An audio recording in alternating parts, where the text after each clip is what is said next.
Štartujeme od chaty Zigmundyhütte a dnes nás čaká krásny výlet, okruh okolo Trečíme a feratový výstup na Monte Paterno. Příroda to je chrám.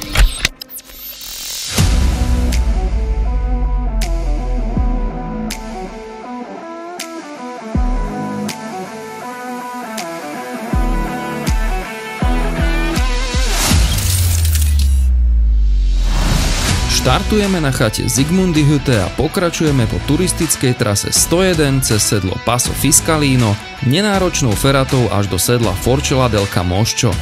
Vystupujeme na vrchol Monte Paterno a opäť zo sedla Forcella del Camoscio klesáme feratou cez tunely z prvej svetovej vojny až k chate Drei-Zinehütte.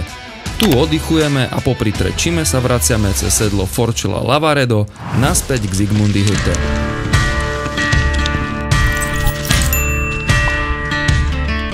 Zo Zigmundyhütte vyrážame po raňajkách okolo 7:30 a nenáročným stúpaním smerujeme do sedla Passo Fiscalino.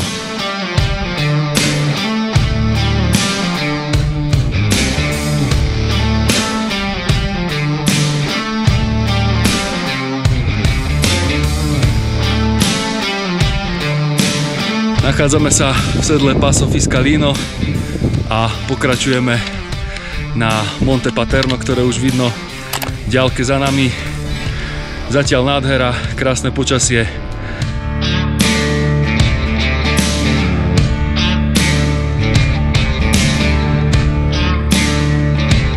Po približne 10 minútach zo sedla míňame chatu Bühlejehütte, kde sme mali pôvodne spať, ale táto chata bola plná. Ubytovanie je v Dolomitoch vo všeobecnosti dosť veľký problém a aj my sme tento výlet búkovali rok vopred a niektoré chaty boli plné.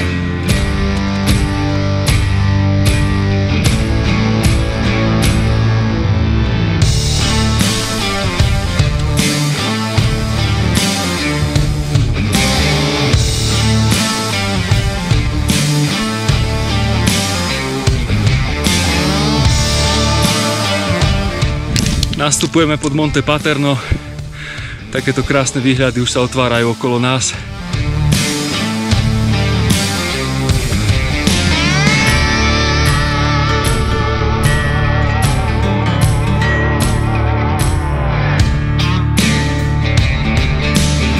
No a viac menej celý čas ideme po trase 101, je značená na červeno, takže nemáte sa kde pomýliť ani zablúdiť. Chodníky sú v topkovom stave, dá sa tu ísť aj v teniskách. Po 4 kilometroch od Zigmundyhütte prichádzame k prvej ferate, kde si obliekame feratovú výstroj a prilby.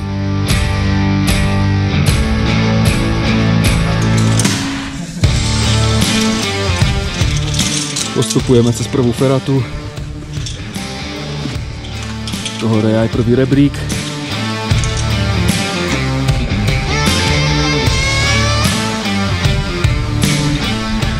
Máme za sebou prvú feratu, zísť dolu do takého mini kaňonu.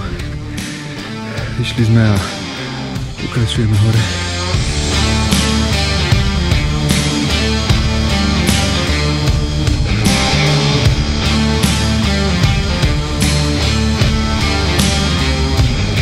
Čím bližšie sme k Monte Paterno, tým viac je aj feratových a istených úsekov na trase. Prechádzame hore-dole cez rôzne balkóny a kaňony, ktoré pripomínajú prehistorické morské dno.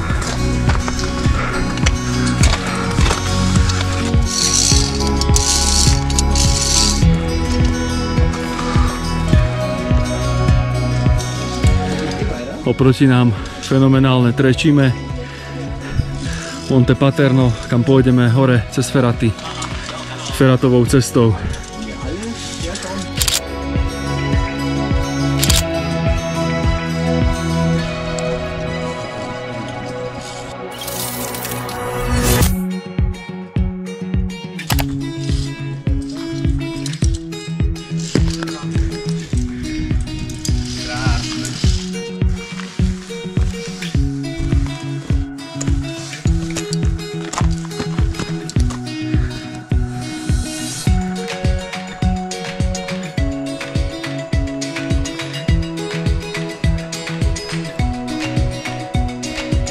Počas prvej svetovej vojny bolo celé okolie Trečime oblasťou, cez ktorú prechádzal front, o čom dodnes svedčia zvyšky starých vojenských pozícií, osnaté drôty alebo staré lezecké zariadenia.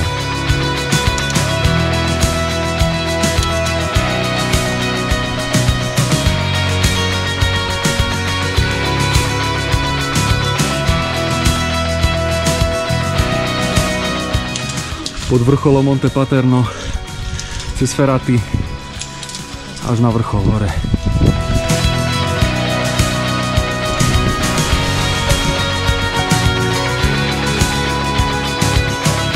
V sedle Forcella del Camoscio oddychujeme a pripravujeme sa na záverečný feratový úsek na vrchol.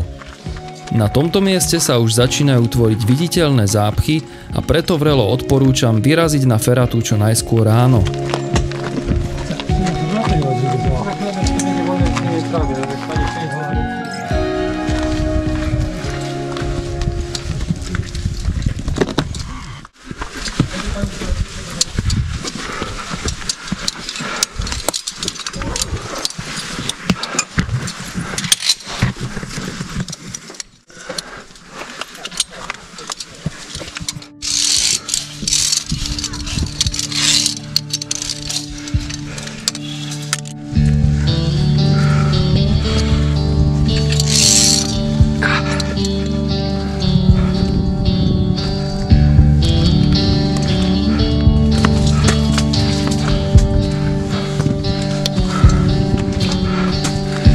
Záverečné stúpanie k vrcholu malo pre nás čarovnú atmosféru, pretože s pribúdajúcou výškou sa nám naskytol nádherný pohľad na doteraz skryté okolie Monte Paterna a časť feratovej trasy, cez ktorú sme prišli až sem.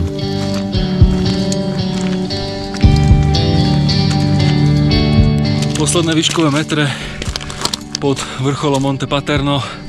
Ideme viac menej už iba po súťovisku. Niečo podobné ako Baranie rohy u nás.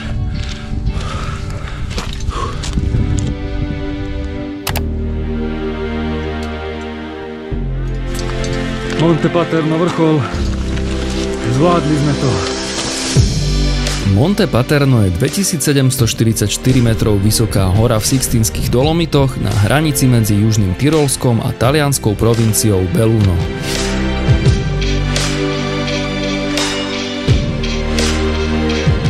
Prvovýstup uskutočnil 11. septembra 1882 Franz Innerkofler.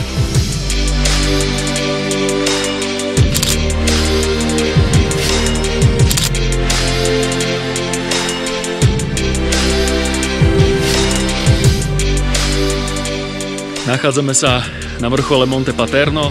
Zabralo nám to približne hodinu a pol, hodinu od sedla. Je to pekne odistené feratou. Obťažnosť, tak povedal by som B/C miestami, ale nemali sme žiadne problémy, dalo sa pekne ísť, postupovať pomaličky hore, takže odporúčam všetkým úžasné kruhové výhľady na všetky okolité kopce vrátane Trečime. Takže kto budete v okolí, určite Monte Paterno nevynechajte.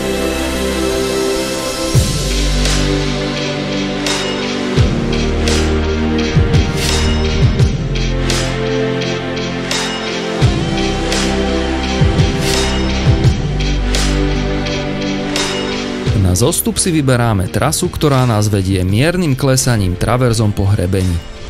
Snažíme sa poriadne sústrediť, pretože dolu to ide prirodzene ťažšie a je lepšie mať pevný krok, najmä pri kolmých klesaniach na skale.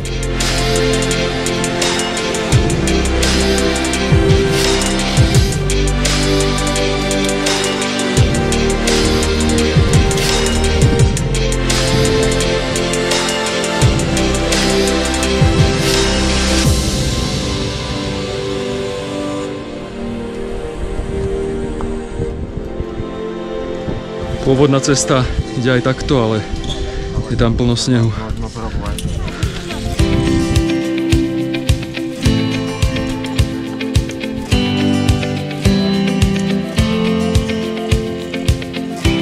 Zo sedla Forcella del Camoscio zostupujeme smerom k chate Drei Zinnehütte.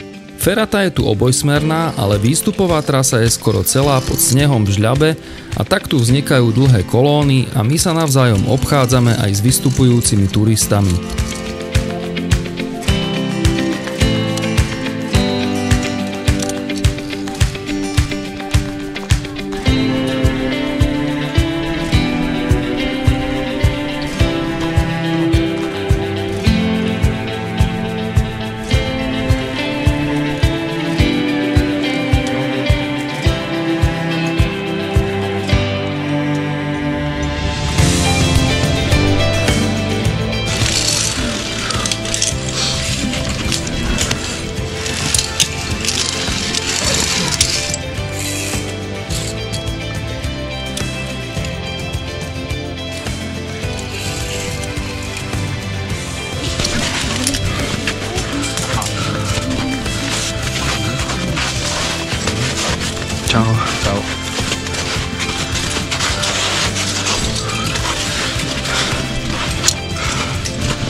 Zostup z Monte Paterno preveril našu trpezlivosť, ale zároveň nám ukázal za mňa najkrajšie úseky celej Feraty, ktoré boli síce v niektorých miestach exponované, ale ponúkli nám nádherný výhľad na celé srdce Dolomitov.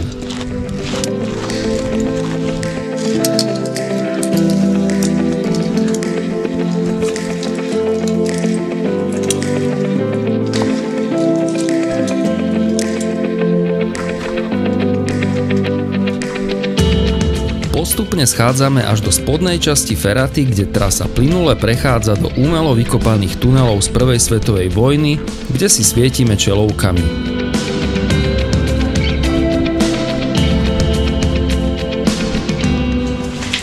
Ideme cez tunely z prvej svetovej vojny, kde viedol front,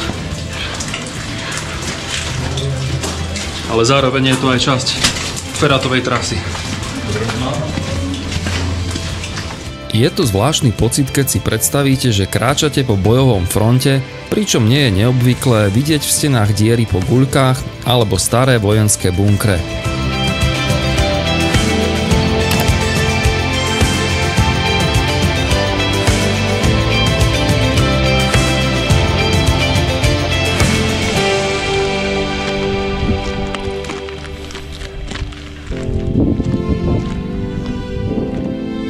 Schádzame dolu z Monte Paterno, bolo to neopísateľné, krásne, všetko zaistené trasy Feraty, spodok cez tunely z prvej svetovej vojny, naozaj nemusíte sa báť, dá sa to pekne zliesť, Ferata náročnosti A, maximálne B by som povedal, síce trošku exponovaná, ale naozaj veľmi pekne odixtené, takže Monte Paterno a za mnou v oblakoch Trečime.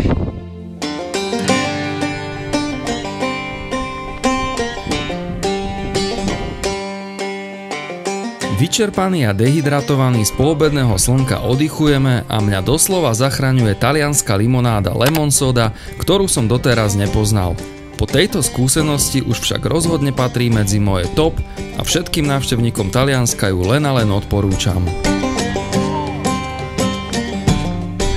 Oproti nám Trečime v oblakoch a my sme boli hore pred nami na Monte Paterno, vyše 2700 metrov. Tunelmi z prvej svetovej vojny sme prišli vlastne až sem, k chate Drajcina Hütte.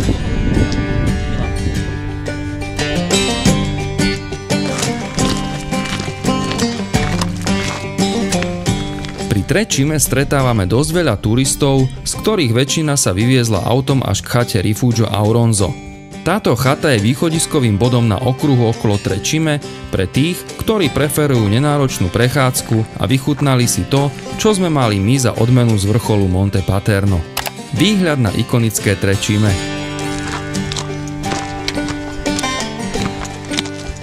Posledné 4 km ideme príjemným upraveným chodníkom, kde by sa dalo bez problémov aj behať.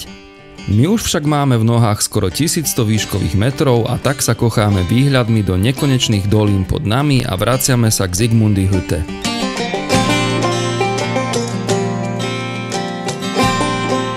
Ferata na Monte Paterno určite patrí k tomu najkrajšiemu, čo Dolomity ponúkajú a svojou ľahkou dostupnosťou a neveľkou náročnosťou je vhodná aj pre menej skúsených turistov.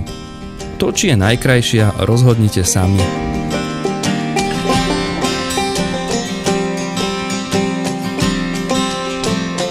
Ak sa ti toto video páčilo, nezabudni ma podporiť odberom alebo lajkom, aby ti neušiel žiadny nový obsah.